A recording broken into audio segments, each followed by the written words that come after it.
मेरा नाम है हरिया, मैं काम करता हूँ बहुत बढ़िया, खाता हूँ खाना और रोज गाता हूँ गाना। अरे यार, आज तो बहुत देर हो गई। इस खतरनाक जंगल को देखकर तो मेरे हाथ पैर ठंडे हो गए हैं।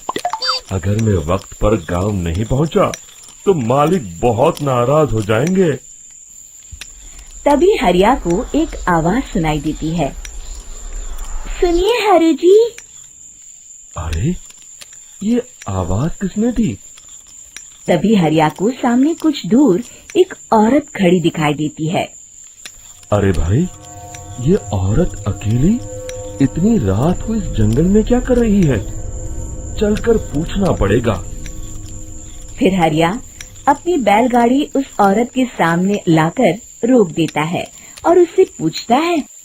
अरे सुनिए, आप इतनी रात को इस खतरनाक जंगल में अकेली क्या कर रही हैं? तभी वो औरत मीठी आवाज में कहती है। अरे हरु जी, आप आ गए। मैं कब से आपका इंतजार कर रही थी। वैसे तो यहाँ से काफी लोग गुजर चुके हैं, लेकिन मैं खास आपका इंतजार कर रही थी। अच्छा, तुम सच कह रही हो? मुझे तो यकीन नहीं हो रहा है। वो क्या है ना, आज तक किसी ने मुझसे इतने प्यार से बात नहीं की। हाँ हरु जी, मैं सच कह रही हूँ। अब देर मत करिए और जल्दी से मुझे मेरे घर तक छोड़ दीजिए। हाँ, कौन सी बड़ी बात है, अभी छोड़ देता हूँ।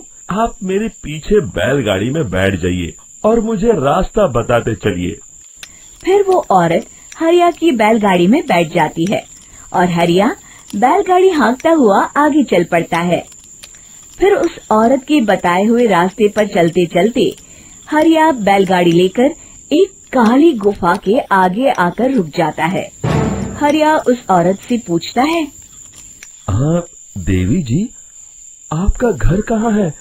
यहाँ तो एक गुफा के अलावा और कुछ नहीं है। तभी अचानक वो औरत हवा में उड़ने लगती है। देखते ही देखते उसका सुंदर रूप एक डरावनी चुड़ैल में बदल जाता है और वो जोर जोर से हंसती है। अरे तू तो एक नंबर का बेवकूफ निकला। तू तो बड़ी आसानी से मेरी बातों में आ गया। अरे मर गया रे, ये तो एक चुड़ैल है। हे भगवान बचा ले, ये तो बड़ी डरावनी दिखाई दे रही है। और फिर अगले ही पल हरिया की बैलगाड़ी में रखा सारा सामान हवा में उड़ता हुआ उस काली गुफा के अंदर चला जाता है और वो चुड़ैल भी उस गुफा के अंदर जाकर कहीं गायब हो जाती है। हरिया ये नजारा देख बुरी तरह घबरा और परेशान हो जाता है। अरे, ये चुड़ैल तो मेरा सारा सामान लेकर गुफा में गायब हो गई। अब क्या होगा? अगर मैं गांव खाली हाथ गया तो मालिक मेरी अच्छी खबर लेंगे। मेरी इस बात का कोई यकीन भी नहीं करेगा। फिर आखिर वही हुआ। हरिया के मालिक चंपक सेठ को हरिया की किसी भी बात पर रत्ती भर भी यकीन नहीं हुआ। चंपक सेठ को लगा हरिया झूठ बोल रहा है और उसने ही लालच में आकर सारा सामान हड़प कर लिया है। फिर हरिया को बेईमान समझकर चंपक सेठ उसे काम से निकाल देता है। अगले दिन अपनी दुकान में परेशान बैठा चंपक सेठ गुस्से में बड़बड़ाता है। अरे, दुकान में तो सामान बिल्कुल भी नहीं है। अब मुझे ही शहर जाकर सामान लाना होगा। फिर वो अपनी बैलगाड़ी लेकर शहर चला जाता है। शहर से सामान लेकर जब चंपक सेठ वापस गांव लौट रहा होता है, तभी उसे एक आवाज सुनाई देती है। चंपक जी, ओ चंपक जी। अरे, ये तो कोई मेरा नाम लेकर मुझे पुकार रहा है। फिर उस रास्ते में वही औरत खड़ी दिखाई देती है। फिर क्या था, हरिया की तरह चंपक सेठ भी उस औरत के पास अपनी बैलगाड़ी लेकर जाता है और वो भी उसकी चिकनी चुपड़ी बातों के मोह जाल में फंस जाता है। फिर चुड़ैल उसे भी अपनी गुफा तक ले जाती है और उसका सारा सामान लेकर गुफा में गायब हो जाती है। बेचारा चंपक सेठ लाचार होकर खाली हाथ गांव लौट आता है। फिर ये उस जंगल में रोज की बात हो जाती है। जो कोई भी शहर से कुछ लेकर गांव की तरफ लौटता, वो चुड़ैल उसे बेवकूफ बनाकर उसका सारा सामान लेकर गुफा में गायब हो जाती। एक दिन हरिया एक लकड़हारे को उसी जंगल की तरफ जाते हुए देखता है। फिर हरिया उसे रोकते हुए कहता है, अरे भाई, क्यों अपनी मौत को दावत दे रहे हो? मेरी बात मानो, आगे जंगल में मत जाओ, वहाँ एक बड़ी भयानक चुड़ैल रहती है। लकड़हारा हरिया की बातों को नजरअंदाज करते हुए कहता है, अरे भाई, मुझे पहले ही बहुत देर हो चुकी है, मुझे जाने दो भाई। शाम तक लकड़ियाँ काट कर शहर के बाजार में बेचना है। तुम अपनी ये कहानी किसी फुर्सत में बैठे इंसान को सुनाओ, मैं तो चला। इतना कहकर लकड़हारा वहाँ से आगे जंगल की तरफ चला जाता है।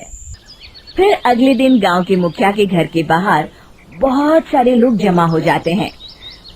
तभी हाथ में कुल्हाड़ी लिए खड़ा लकड़हारा कहता है, अरे मुखिया जी, अब आप ही हमें बचाइए उस जंगल वाली चुड़ैल से। हमारा सारा काम तो शहर से ही होता है। अरे मुखिया जी, उस चुड़ैल की वजह से तो मैं पूरी तरह बर्बाद हो गया हूँ। हम सबको मिलकर उस चुड़ैल का कोई इलाज करना पड़ेगा। तभी भीड़ में खड़ा वीरा कहता है, आप लोग चिंता मत करिए, कल से वो चुड़ैल किसी को नहीं लूट पाएगी। मेरे पास एक बहुत अच्छी तरकीब है। तभी चंपक सेठ उसका मजाक उड़ाते हुए कहता है, अरे तेरा नाम वीरा है तो क्या हुआ? तूने अभी उस चुड़ैल को देखा नहीं है? जाकर अपना काम कर, बड़ा आया। तब मुखिया जी कहते हैं, नहीं नहीं चंपक सेठ, मुझे लगता है हमें इस लड़के को एक मौका देना चाहिए। फिर सभी गांव वाले मुखिया जी की बातों से सहमत हो जाते हैं और वीरा शाम को एक बैलगाड़ी में कुछ सामान लादकर उस जंगल की ओर चल देता है। वीरा, ओ वीरा, कहाँ जा रहा है? तभी वीरा मुड़ के देखता है, वही चुड़ैल एक औरत के रूप में खड़ी है। अरे बहन जी, मैं आपको ही ढूंढ रहा था। देखिए, मैं आपके लिए क्या लाया हूँ। अरे वाह, तो खुद मेरे लिए इतना सामान लाया है। तू ही अकेला गांव में समझदार है। जरा देखो, मैं भी खोल के, बड़े भूख लगी है। जैसे ही चुड़ैल उस सामान पर से कपड़ा हटाती है, एक भगवान शिव की तेज रोशनी उसके अंदर मूर्ति से निकलती है और चुड़ैल अपने असली रूप में आकर जलने लगती है। अरे मैं जल रही हूँ, बचाओ! बचाओ! ओम नमः शिवाय! मर गई मैं! देखते ही देखते वो चुड़ैल राख के साथ उड़ जाती है और सभी गांव वाले भी वहां आ जाते हैं। शिक्षा बुराई पे सदा अच्छाई की ही जीत होती है।